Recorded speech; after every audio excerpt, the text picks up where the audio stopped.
Yang kedua yaitu Raden Rahmat alias Sunan Ampel. Nama aslinya adalah Ali Rahmatullah. Dia adalah putra Syekh Ibrahim Asmarakandi dengan Dewi Condrowulan. Ayahnya adalah seorang ulama dari Samarkandia di Asia Tengah. Dan silsilahnya dia adalah keturunan Nabi Muhammad yang ke-23. Menurut catatan sejarah, dia lahir pada tahun 1410 Masehi. Sunan Ampel datang pertama kali ke Nusantara pada tahun 1443 Masehi. Bersama keluarganya, dia mendarat di pantai Tuban. Di Tuban, dia mengajarkan agama Islam kepada masyarakat. Kepribadiannya yang santun membuat masyarakat tertarik dan mengikuti ajaran agama Islam. Akhirnya, dia menikah dengan putri Bupati Tuban yang bernama Nyi Ageng Manila. Sejak menikah, dia dikenal dengan nama Raden Rahmat. Dari pernikahan ini, Raden Rahmat dikaruniai 6 anak. 2 di antara putra-putranya juga menjadi wali, yaitu Makdum Ibrahim alias Sunan Bonang dan Raden Qasim alias Sunan Derajat. Setelah menikah, Raden Rahmat menyebarkan agama Islam ke wilayah Ampel, dekat Surabaya. Di sini Raden Rahmat membangun masjid sebagai pusat dakwah.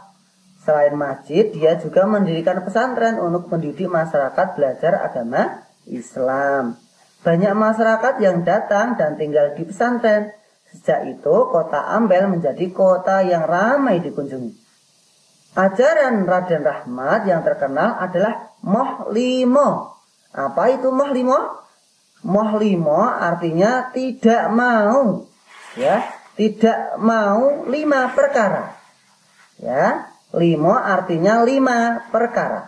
Artinya tidak mau melakukan 5 hal yang tercela.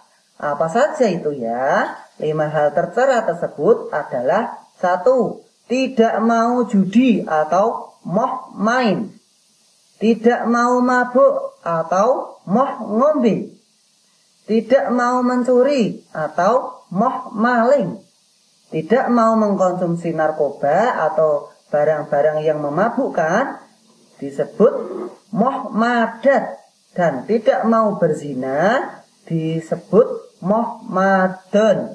Nah, dengan ajaran Moh Limo ini masyarakat terhindar dari perbuatan maksiat sehingga mereka menjadi orang yang taat beribadah. Kita lanjut. Di kalangan para wali, Raden Rahmat dikenal sebagai orang yang toleran.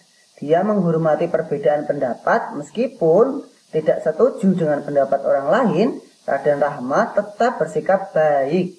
Ya, pada tahun 1400 Raden Rahmat meninggal dunia. Dia dimakamkan di sebelah barat Masjid Ampel Surabaya dan dikenal dengan nama Sunan Ampel.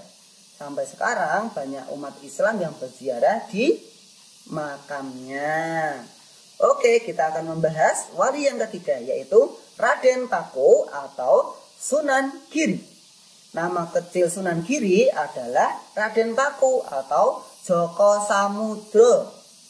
Dia adalah putra dari Syekh Maulana Ishaq dengan Dewi Sekardadu. Ayahnya adalah seorang ulama dari Gujarat, India. Ibunya adalah putri Bupati Blambangan, Jawa Timur. Dia lahir sekitar tahun 1443 Masehi di Blambangan. Karena ada suatu urusan, Syekh Maulana Ishaq meninggalkan Dewi Sekardadu dan putranya pergi ke Pasai. Pasai itu mana? Aceh ya. Raden Paku pertama kali mendapat pendidikan agama dari pesantren Ampel, pimpinan Sunan Ampel.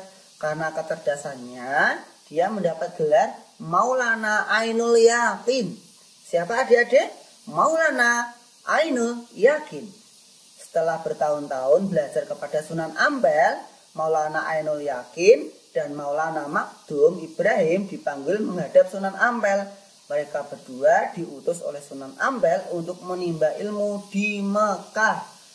Akan tetapi sebelum menuju Mekah, mereka berdua diminta agar singgah terlebih dahulu di Pasai untuk menemui Syekh Maulana Ishaq. Rupanya Sunan Ampel ingin mempertemukan Maulana Ainul Yakin dengan ayah kandungnya. Lalu mereka berdua pun berguru kepada Syekh Maulana Ishaq.